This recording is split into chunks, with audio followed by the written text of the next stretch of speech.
오늘은 바벨론 강변의 기도, 바벨론 강변의 기도이라는 제목으로 말씀을 상고합니다. 이제 오늘 말씀까지가 포로 시대, 포로 기간 동안에 쓰여진 시편입니다. 이제 오늘이 그 마지막 시편인데 아주 강하게 이 본문의 포로 생활이 바벨론의 강변에서 이루어졌다라는 것을 강력하게 증거하고 있습니다. 다니엘서에 보면 이제 다니엘이 바벨론으로 끌려갔는데 나중에 보니까 수산성, 다시 말하면 페르시아의 그 다른 강가에 울레라고 하는 강변에서 하나님 앞에 계시받는 내용이 나오거든요.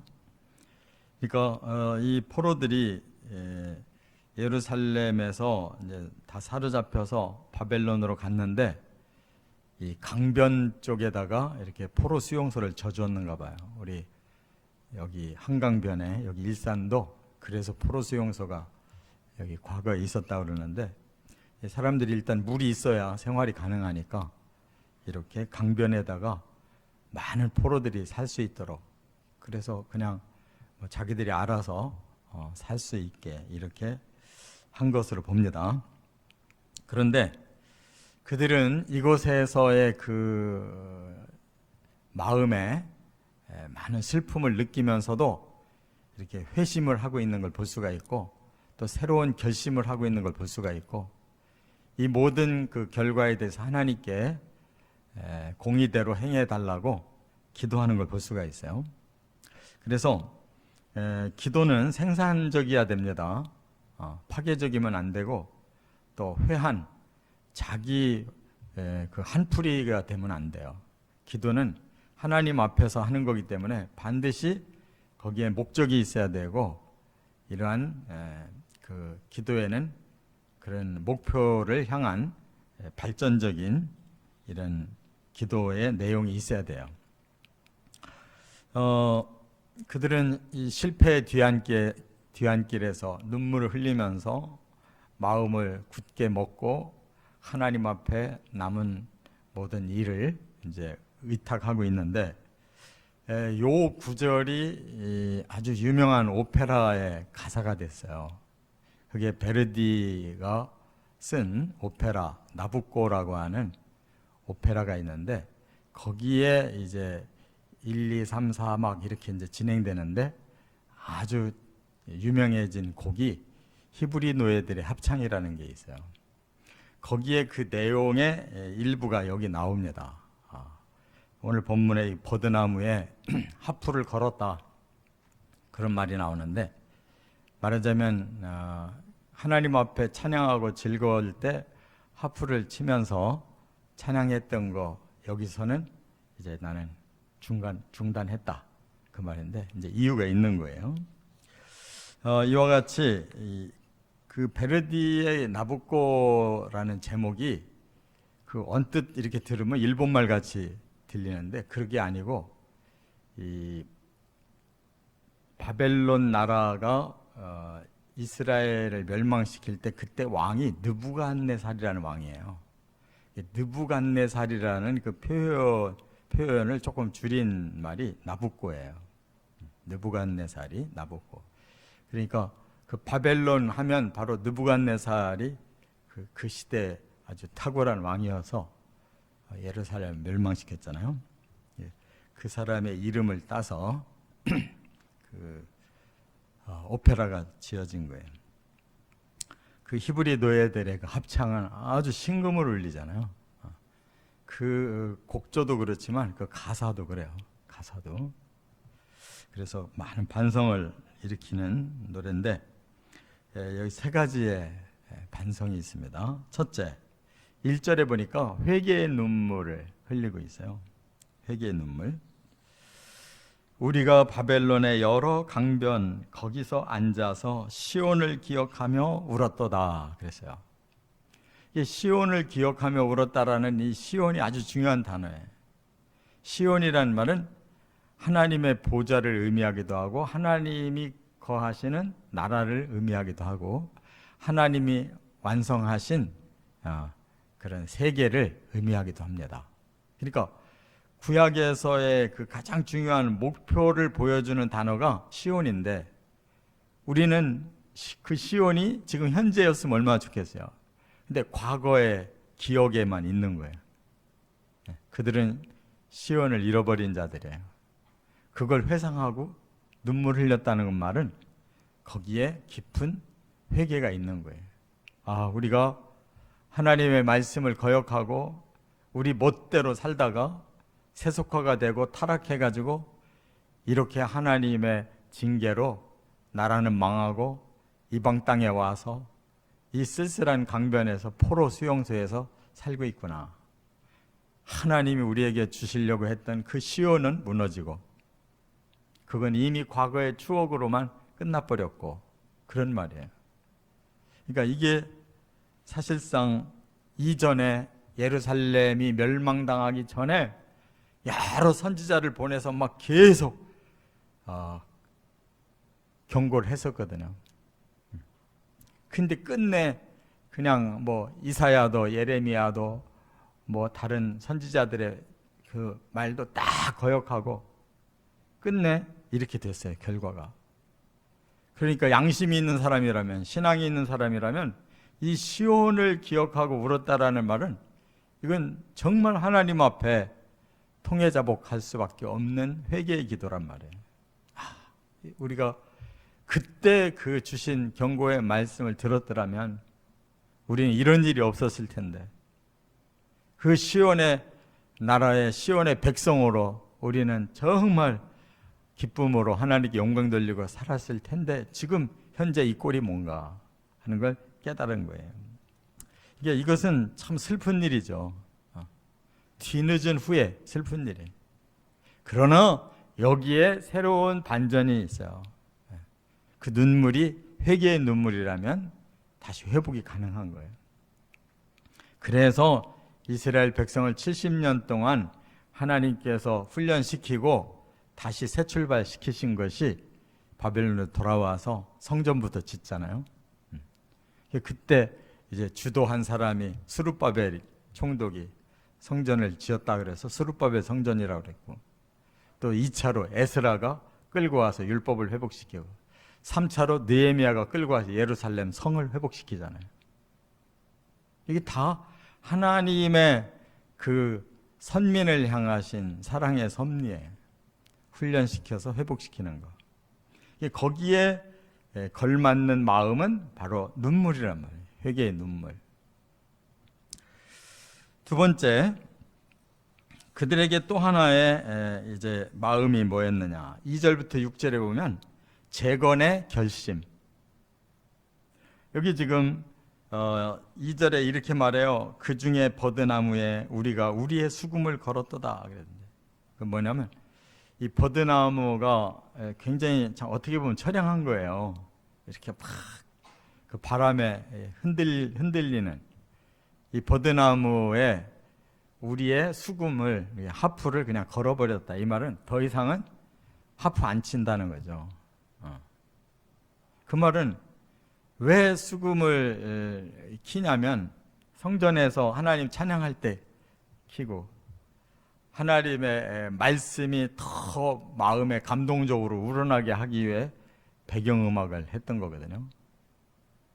그리고 이 축제 때 수금을 킨 건데 이것을 버드나무에다 그냥 걸어버렸다.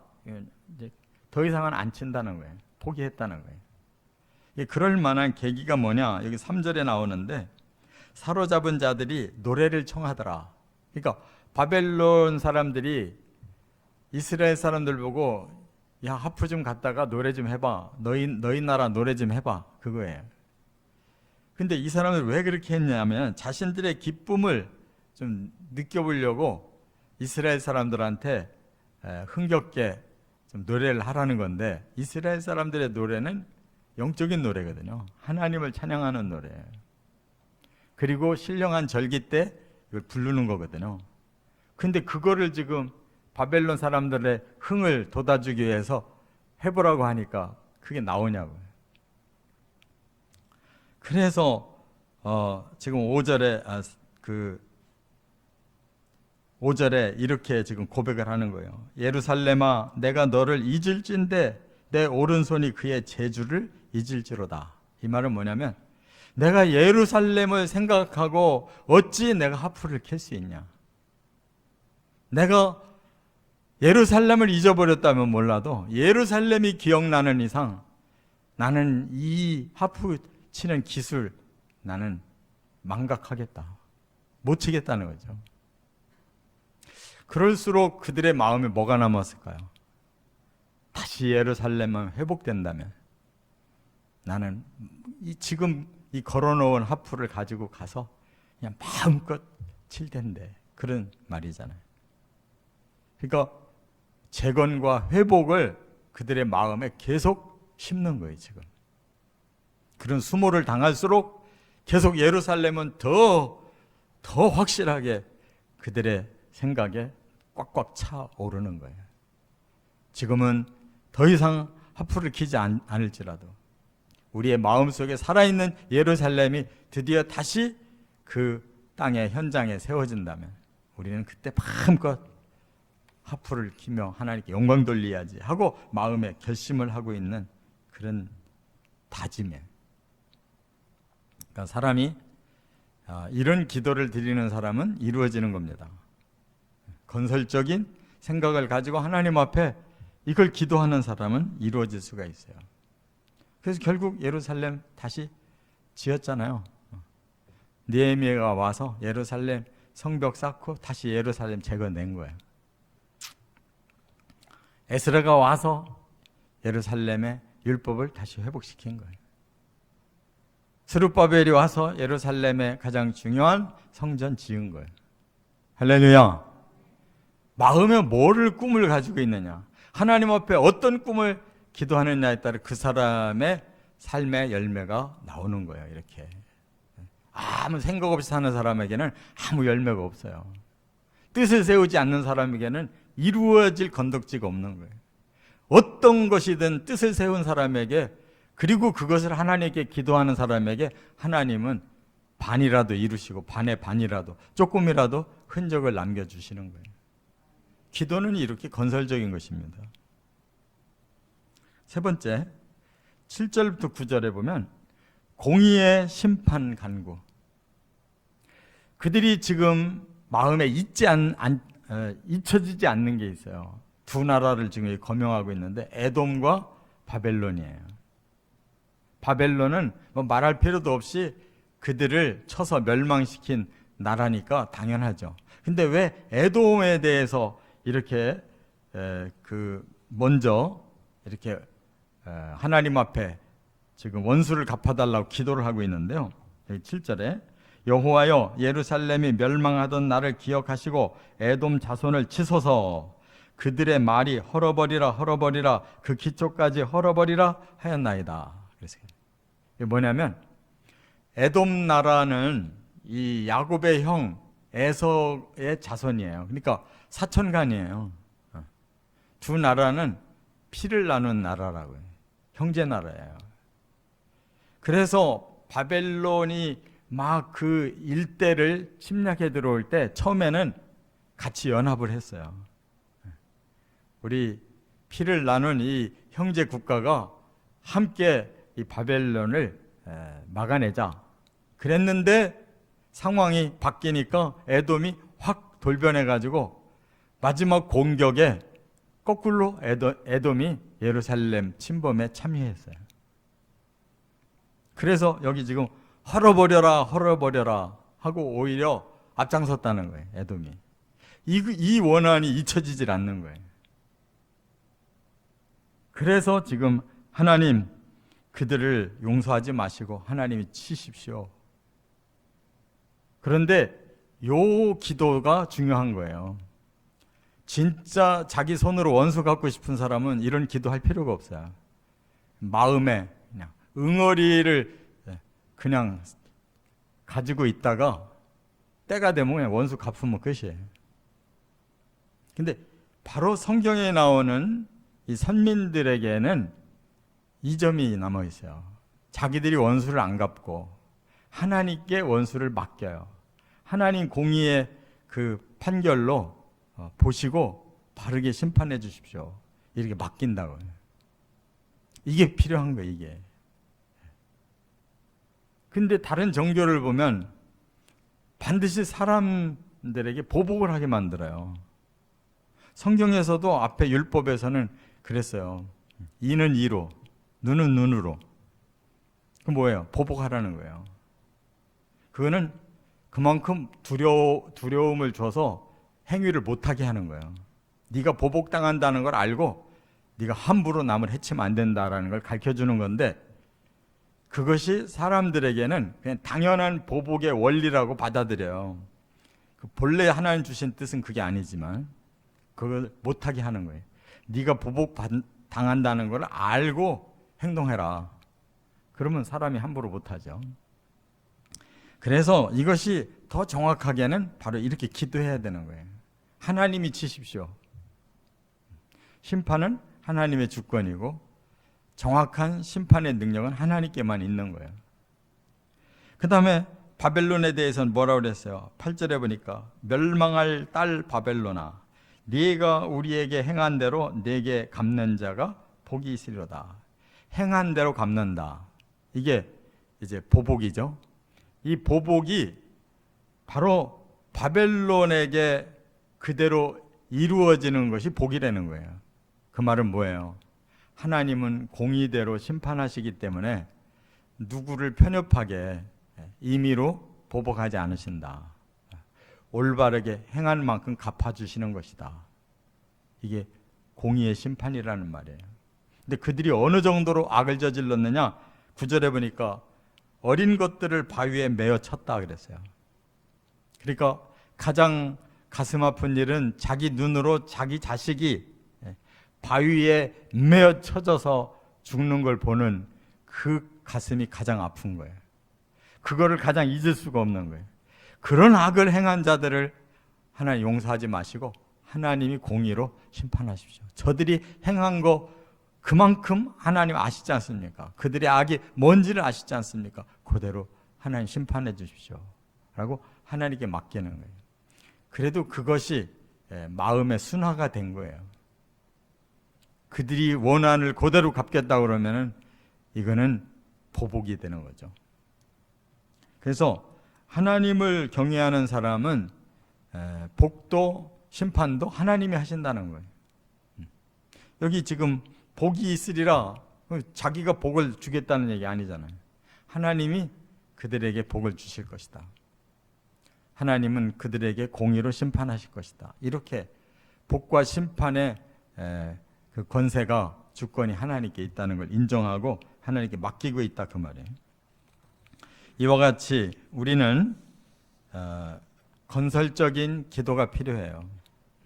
다만 현재 우리의 상황만 토로하고 끝나면 그건 기도가 아닙니다. 분명히 현재 이 잘못된 모습에 대해서 회개할 줄 알고 다시 하나님 앞에 구원과 회복을 또 기도하면서 마음에 결단을 해야 되고, 또 이렇게 자신들을 해친 자들에 대해서는 하나님의 공의에 맡길 줄 아는 이런 마음이 필요하다는 것입니다. 이렇게 기도가 응답되어지는 삶을 살아가시기를 주의 이름으로 축원합니다.